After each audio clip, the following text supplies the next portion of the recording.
8 years ago, my life changed in a way I could never have predicted. It all began the night my husband, Tom, discovered my affair with my boss, David. Over time, Tom had grown suspicious. The late nights at the office, the sudden business trips, the widening distance between us. He was right to notice. When he finally confronted me with the evidence, the pain etched across his face was unmistakable.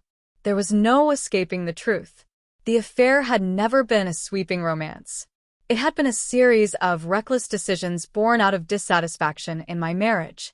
I had been with the company for 5 years, and David, successful, charming, and seemingly understanding in ways Tom was not, became a source of comfort. What started as harmless conversations gradually became something more. I convinced myself that the thrill of secrecy justified the risk. I was wrong.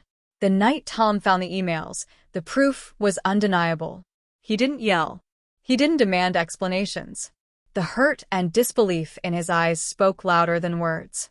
He left immediately, disappearing for 2 excruciating days. When he returned, it wasn't for a discussion, it was to pack his things and leave, for good. The following months blurred together. I took time off work to avoid seeing David, whose presence I could no longer bear. Tom filed for divorce quickly, and I did not resist. I knew the damage I had done was irreparable. I moved into a small apartment in a quiet neighborhood where no one knew me. In some ways, it was a relief. In others, a constant reminder of all I had lost. The divorce was finalized within 6 months. Without children, the legal process was straightforward, but emotionally it was devastating. Families we had long intertwined were torn apart. Friends revealed their true colors, some drifting away entirely. The loneliness was crushing, and I knew it was my fault. Eventually, I returned to work, but I resigned from David's company. I could not endure the whispers or the pitying glances. I found a new position at a smaller firm where no one knew my past. It was a fresh start, but guilt and regret lingered.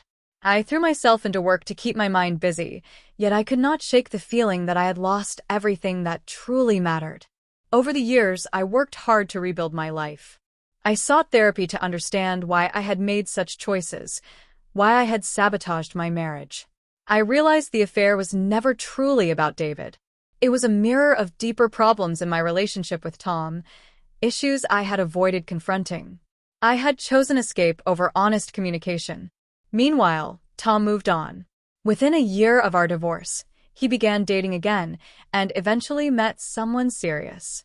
Emily, grounded, kind, and genuine, was nothing like me. I heard they were happy, and part of me felt relieved that he had found the stability I had failed to provide. 3 years after the divorce, I ran into Tom at a friend's wedding. It was our first encounter since our marriage ended. We exchanged polite pleasantries, but an undeniable distance remained. I could still see traces of pain in his eyes, and guilt came rushing back in full force. I did not know if he could ever forgive me, or if I could forgive myself. In the years that followed, I continued therapy and joined a support group for those affected by infidelity, whether as victims or perpetrators. Listening to other stories helped me understand the impact of my actions, not just on Tom, but on myself.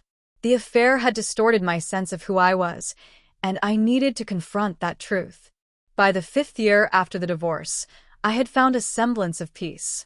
I launched a small business with a colleague, something I had always dreamed of but never had the courage to pursue.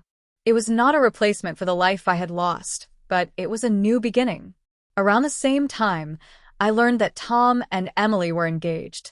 Seeing the announcement stirred a mix of emotions, genuine happiness for him, tempered by sorrow for the life I might have had if I had been stronger, more honest, less selfish.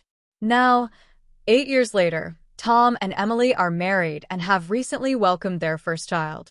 I sent a card congratulating them, expecting nothing in return. To my surprise, Tom reached out a few weeks later. He thanked me for the card and asked to meet for coffee, explaining he sought closure, not reconciliation.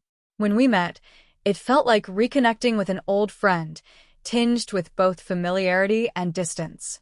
We talked about our lives and how we had changed. Tom shared that while my affair had hurt him deeply, He realized we had both contributed to the collapse of our marriage. He acknowledged his own regrets about not being more attentive, about missing the warning signs.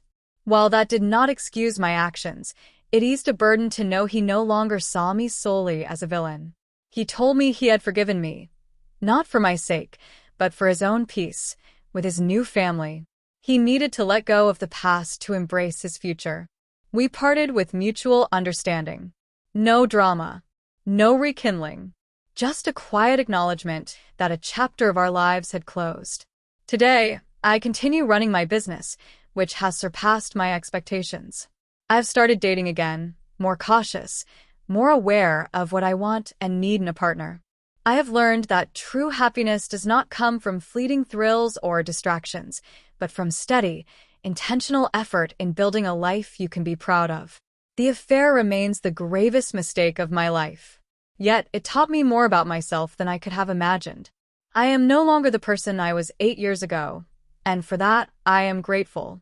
I have learned honesty with myself, how to confront my flaws, and how to work toward becoming a better version of who I am. The past cannot be changed, and I will always carry the weight of my choices. But over time, that weight has grown lighter.